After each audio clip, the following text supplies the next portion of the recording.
Suplifters. Today's video is kind of shorter because I'm in a I'm in a hurry. I'm in an extreme hurry, so I recorded less. However, I have the picture of the full workout, and these days are gonna be harder regarding how much effort I can put in these videos. I'm not even using the new editing software that I'm trying to actually learn, since I really don't have time to just sit down and do everything.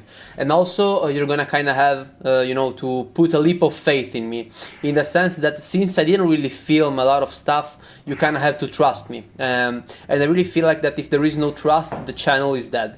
I have no reason to lie to you, telling you what I'm doing, what I'm not doing, and I want to be as transparent as I can, and sometimes I actually catch myself telling a small lie here and there, and I'm gonna give you an example later on when you will have the picture of the full workout.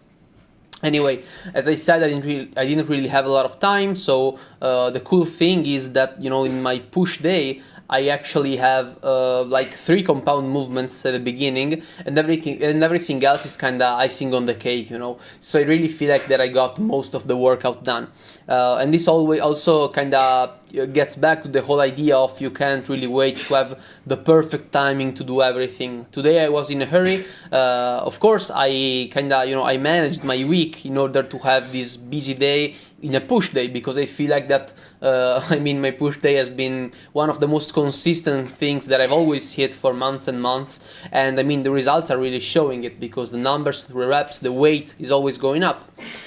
So that is why I feel like that I can kind of shorten the workout from the isolation movements. And I'm also not saying that it is perfectly fine to keep doing what I did today.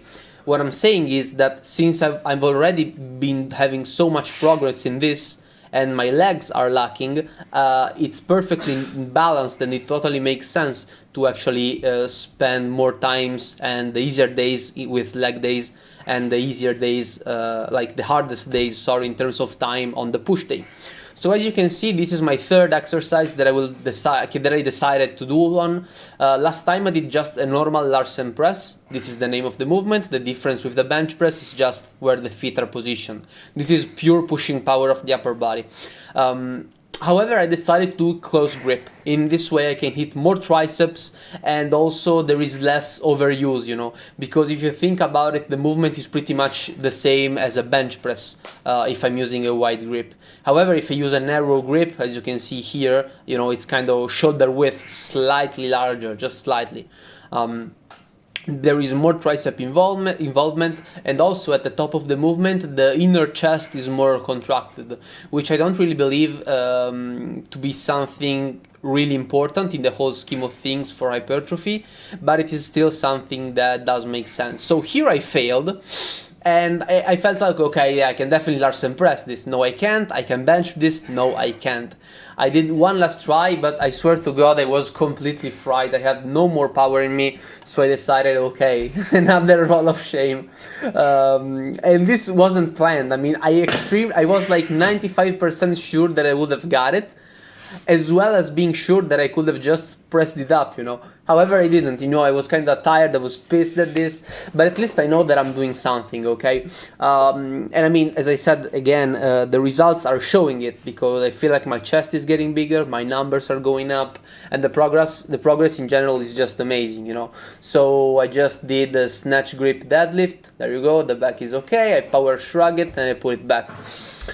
So then I did glute raises. I didn't really do any supersets because I didn't really have the time, but I really focused on doing it extremely slowly and controlled. And you can also see how much the glute raises actually involve the upper back, which I feel like it's really becoming a strong point of mine, I remember my old videos of me, quote-unquote, posing, and I compare it, I kind of compared my back of the time with the back of me now, and you can see that the width has improved for sure, but what has really improved to me is the thickness. You can really start to see some muscles pop here and there, and I'm not talking only about the traps, I'm talking about all the upper back musculature, which in my opinion is extremely aesthetic, and also it's very important to have, because you might not think about it, but the upper back really stabilizes yourself in a lot of movement. in a lot of pressing movements, I wanted to say, especially in the overhead press. You can think of your upper back as the foundation from which you're pushing the bar up. So I'm really happy with the results, and I'm really happy that I kinda got this shot. So this is today's workout. As you can see, bench press 75, 8, 7, 6, 5, and one back offset of 65 kilograms for 7. I mean, I did one more rep than last time, so that's perfectly fine. I mean, that's a good rate of progress. Next time I want to try hitting like 8, 7, 6, 6. Overhead press 10, 10, 9, 9. One more rep than last session. Then, as you can see, there's CGLP, so it's close grip Larsen press 50, 10, 9, 8, 7, and I tried to get 8 at the last one, but I failed. Low raises 13 by 3, and as you can see, before even starting, I wrote down 13 by 4, okay? And as you can see, there is a big block of ink, and there is also the Skull Crusher completely scratched, because I felt like that I had time to do it. Actually, I didn't.